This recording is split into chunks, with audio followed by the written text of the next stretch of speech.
చూస్తున్నా మామ అల్లుళ్ళు తోకదెగిన బల్లులాగా ఎగురులాడుతున్నారు. బల్లి తోకదెగితే ఎట్లా ఎగురుతుందో మామ అల్లుళ్ళు కూడా గట్లనే ఎగురుతారు. ఇంకా అధికారం మత్తు దిగిందో లేదో నాకు అర్థం కాలే. అయ్యగారికి మరి ఫామ్ హౌస్ లో వేసిన మత్తు కూడా దిగిందో లేదో నాకు తెలియదు. అసెంబ్లీకి మాత్రం రాడు. చర్చల మీద మాట్లాడతామంటే పారిపోతాడు. ఎవరినో ఒకరిని అడ్డం పెట్టుకొని అసెంబ్లీకి రాకుండా తప్పించుకున్నాడు. అసెంబ్లీ రాని దద్దమ్మలు, బడికి రాని బడి దొంగలు లాంటి వాళ్ళు అంతేనా?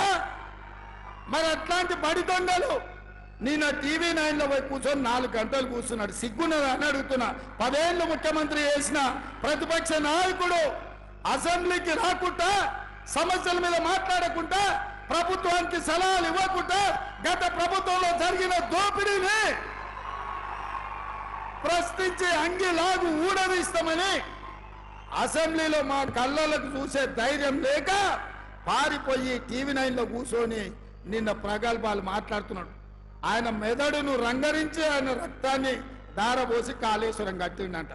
దద్దమ్మ, నువ్వు అట్లా కట్టినవో లేవో ఇట్లా కూలిపోయింది. ఇంతకంటే ప్రపంచంలో దివాలగాడు ఎవడని ఉంటాడా అని నేను అడుగుతున్నా. కాళేశ్వరం డిజైన్ వేసినప్పుడు తీసినవా, దిగినప్పుడు దించినవా అని నేను అడుగుతున్నా. రాపోదాం. ఇప్పుడు కూడా మా శ్రీధర్ బాబు గారి నియోజకవర్గమే మంతన్నిలోనే కాళేశ్వరం ఉంది. చిన్న కాళేశ్వరం కలిసిపోదాం.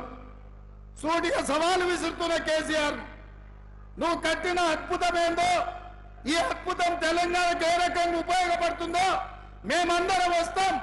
ఆమె కూర్చుందాం, నిపుణులను పిలిపిద్దాం, మేధావులను పిలిపిద్దాం, తెలంగాణ సమాజాన్ని ఆహ్వానిద్దాం. అన్ని ప్రభుత్వమే ఏర్పాటు చేస్తుంది.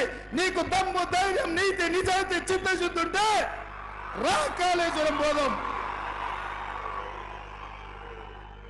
అడిగేటోడు నీవోడే, చూపించేటోడు నీవోడే.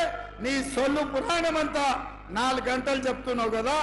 నువ్వు కట్టింది అద్భుతమైతే కాళేశ్వరం దగ్గరనే చర్చ పెడదాం రా.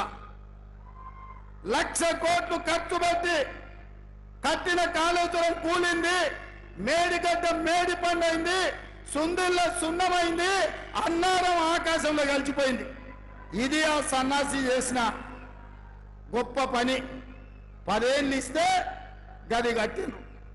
అదే మా కాంగ్రెస్ పార్టీ అధికారంలో ఉన్నప్పుడు, స్వతంత్రం వచ్చినప్పుడు పండిత్ జవహర్లాల్ నెహ్రూ గారు నాగార్జున సాగర్ కట్టిండు. ఎట్లుందో ఒక్కసారి చూడు. అదే మా పార్టీ అధికారంలో ఉన్నప్పుడు శ్రీశైలం కట్టినాం, శ్రీరామ్ సాగర్ కట్టినాం, కల్వకుర్తి కట్టినాం, భీమా కట్టినాం, నెట్టంపాడు కట్టినాం, జూరాల కట్టినాం, శ్రీహరి గారు మొదలుపెట్టిన దేవాదుల కట్టినాం. మేం కట్టిన ప్రాజెక్టులు ఎట్లున్నాయో ఒక్కసారి వచ్చి చూద్దాం రా. నువ్వు కట్టిన కాళేశ్వరం ఎట్లేడుస్తుందో ఒక్కసారి చూసేద్దాం. అందుకే ఈరోజు ఇక సన్నాసి గురించి ఎంత చెప్పినా సచ్చిన పామే. సచ్చిన పావుని ఏం కొడతామా? ఇవాళ టీఆర్ఎస్కే నన్ను డిపాజిట్ వచ్చే పరిస్థితి ఉందా? కాబట్టి ఇవాళ టీఆర్ఎస్ కాదు, ఏనుగులను తినేటోడు పోయిందంటే పీనుగులను తినేటోడు వచ్చిండు అన్నట్టుగా మోడీ తయారైండు. వీళ్ళిద్దరు తోడు దొంగలే. వీళ్ళిద్దరు తోడు దొంగలు గూడు పుటాని తెలంగాణ మీద కుట్ర చేశారు. 10 ఏళ్ళు కేసీఆర్ ఎవరు గెలిచినా